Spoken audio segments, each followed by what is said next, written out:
Hey guys, Heart Talk episode 16. So sorry about that. That was my Wi Fi this time.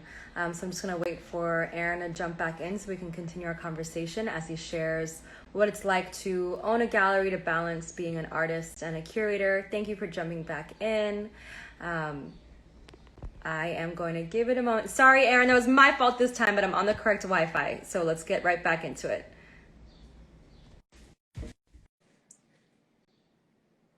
Thank you guys for jumping back in. That was my fault. It's okay. That was me this time. Listen, Now listen. I roll with the punches. I I don't even. This that I that was doesn't even. yeah, I wasn't even on my Wi-Fi. I was on my 5G. So we're good now. We're gonna be solid. Let's go Okay, good. into We're it. fine. Don't even worry. Yeah.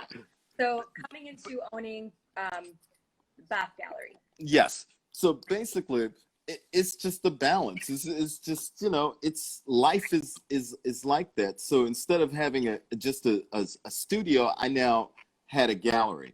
Mm-hmm. So the first few months, of course, I just me and a couple of people, we were just being there painting all the time because I never ran a gallery.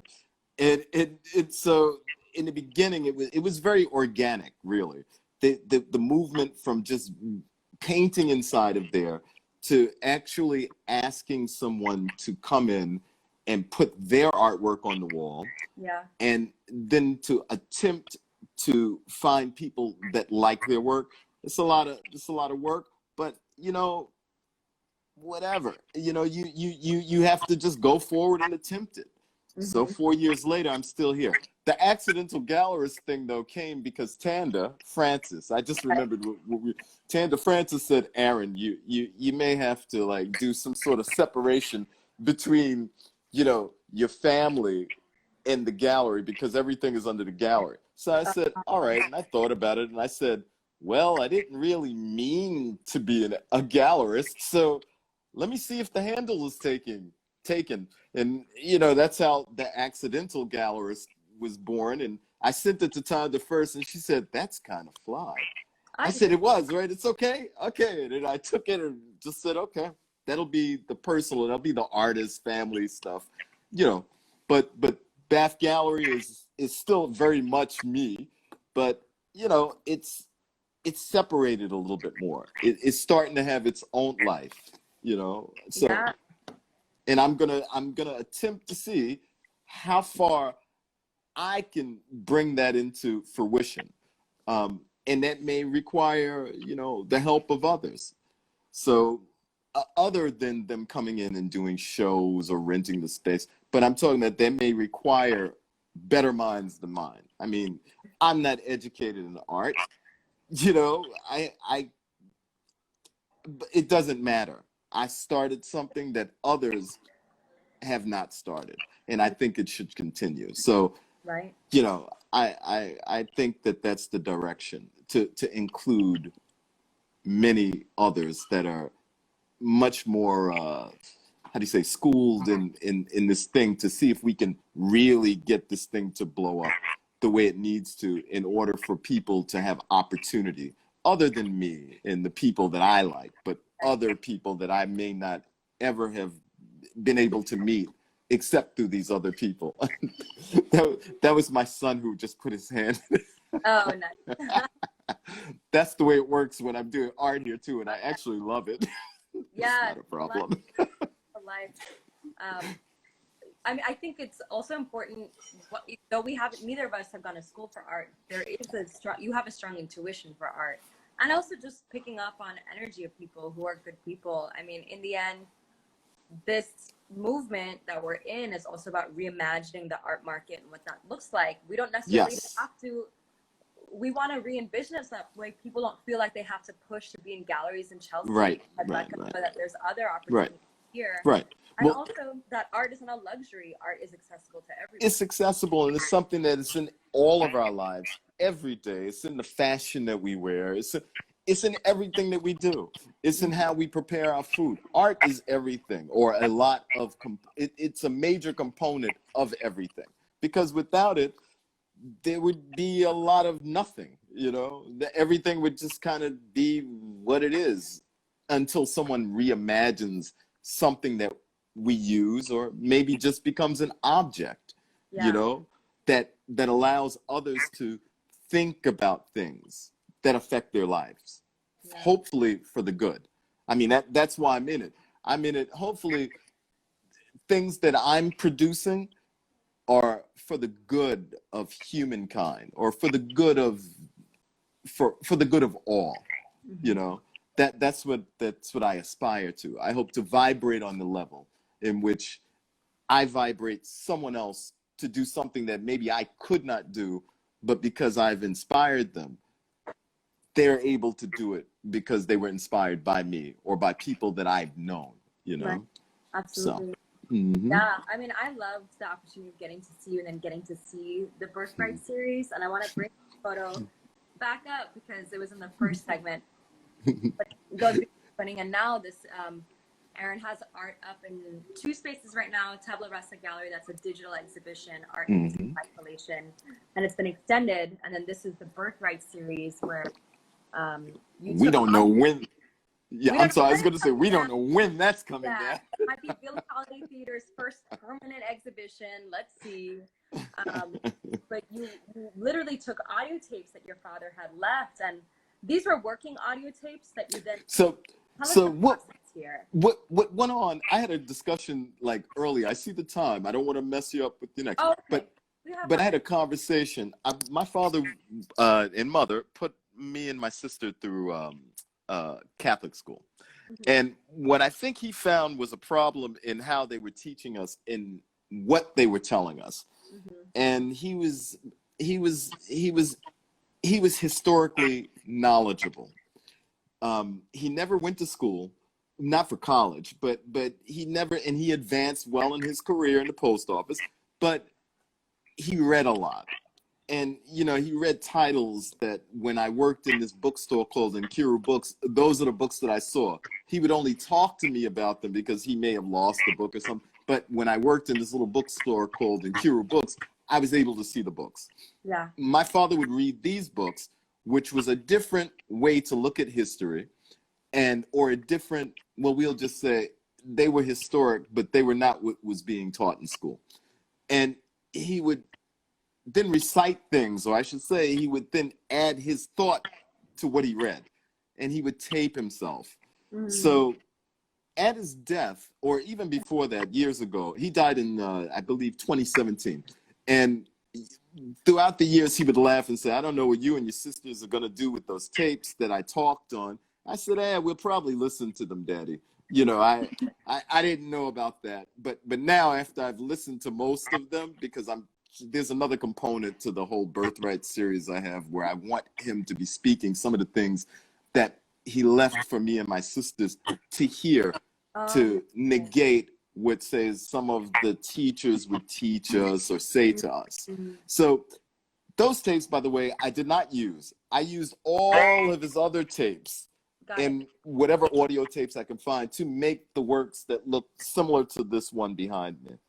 So is that a piece from the Birthright series behind you? Well, this is a continuation because I can't seem to stop doing these pieces because I have the material and I'm enjoying making the pieces.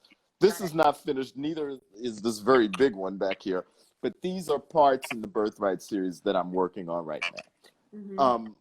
But it basically has to do with information. He passed information to me. I didn't listen to all of the information that he passed to me, but I respected it as that. So I kept those. The other information that he left me, which would be things like music or tapes of, I don't know, Ivan Van Sertima talking or others, I use those in the artwork. The pieces that or the tapes that have his voice on them, I'll figure out how to electroplate those jokers, and those will be for me and my sister.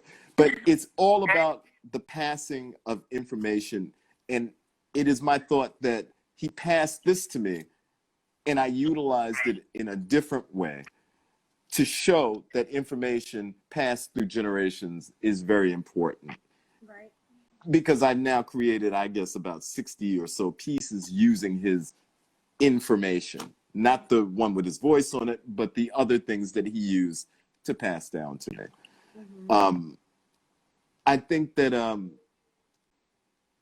you know, in a way, he is my hero because he left me something like that. That, you know, there was no money value in these things that he left, but I've made art out of them. And the funny thing is that they have become monetized because of that. So he's left a lot more than you know, than what he may have thought at his death. Yeah. But you know, that's neither here nor there. Thank you for the presents. You know, that's what I say. Right. You It's the know? ways he's still watching over. I think Oh there's yeah, people can he's feel not gone. emotionally in art. No, not at all. And Never there's gone. my good friend, my good friend Megan is in here too, and we is it. I think there's a lot of value to parents who are educating their children at Yeah, home, yeah, especially when the way they're educating is counteracting the ways that the school systems are indoctrinating our children. And so yes. to be someone in Brooklyn who was able to receive an education in your home and now you're passing it along as well. I can't wait to hear how you're going to expand this and make it auditory as well. I can't. I don't know. It's already there. I have to send the tapes over to my friend Vic. Vic is supposed to put it into this has been, we've been trying to put this thing. This is the second time that this show is showing. And the first time I was like, I just can't do it. That was in the gallery. And then this is the second. And I was like, all right, we're going to add the audio element. And that's what me and, oh my God, that's what we were talking about with Hollis King. That's what I was talking about with Okay. Hollis King, who's Right. the artistic director over at Billie Holiday. So I don't know, maybe throughout the summer, I'll get back to it because they will, if they're not already fully opened again, or, you know, allowing people to come through, they will open and I will have his voice somehow. You'll hear what I heard and what I felt when I made the pieces, if that can, I Yeah. don't know. I look forward to it. So those of you who are watching this is Aaron Sims, the excellent gallerist of Bath Gallery. If you do have any questions, we have time for one or two questions. But what can we look forward to, and how can people find you? Collaborations. Uh-huh. That's what's about to pop off. It's time to do some collaborations with some of the people that that um, that I've worked with in the first 2 years of the gallery. We're in the talks now Great. because I want it needs to grow more. The first 2 years of the artist that showed, I'm friends with many of them now. Patrick Eugene, Tanda Francis, you know, Lamerrill Gatewood, you know, oh my God, Gregory Coates, that's my man, you know. I've made some friends.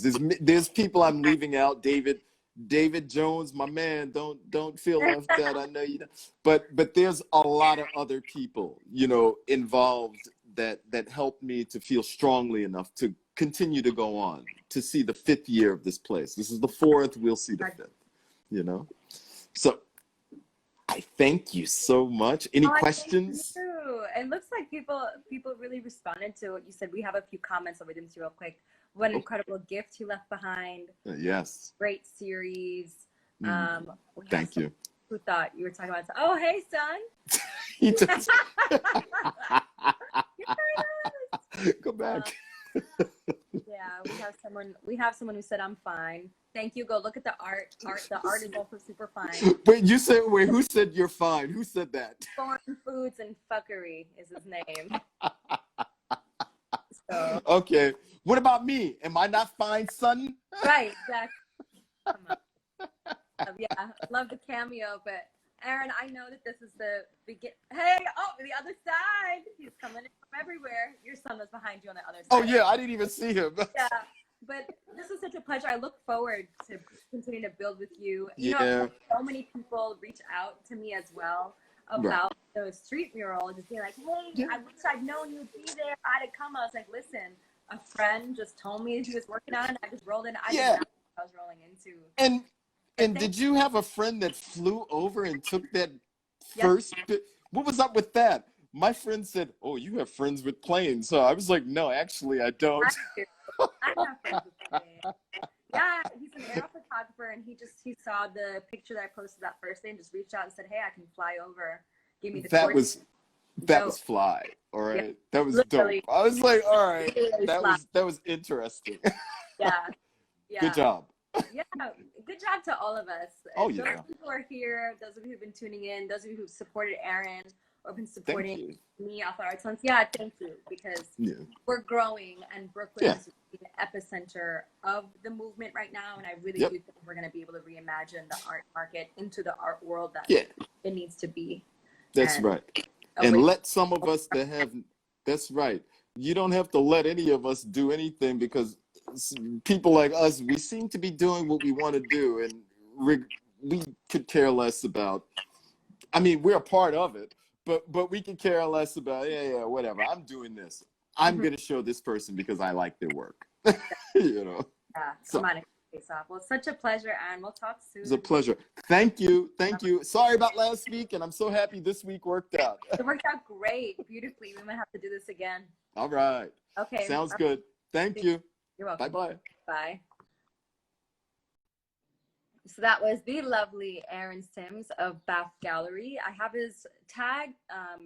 His tag is pinned in the comment if you do want to follow him. Megan, I think you're really going to like his work and just the work in the community as well. So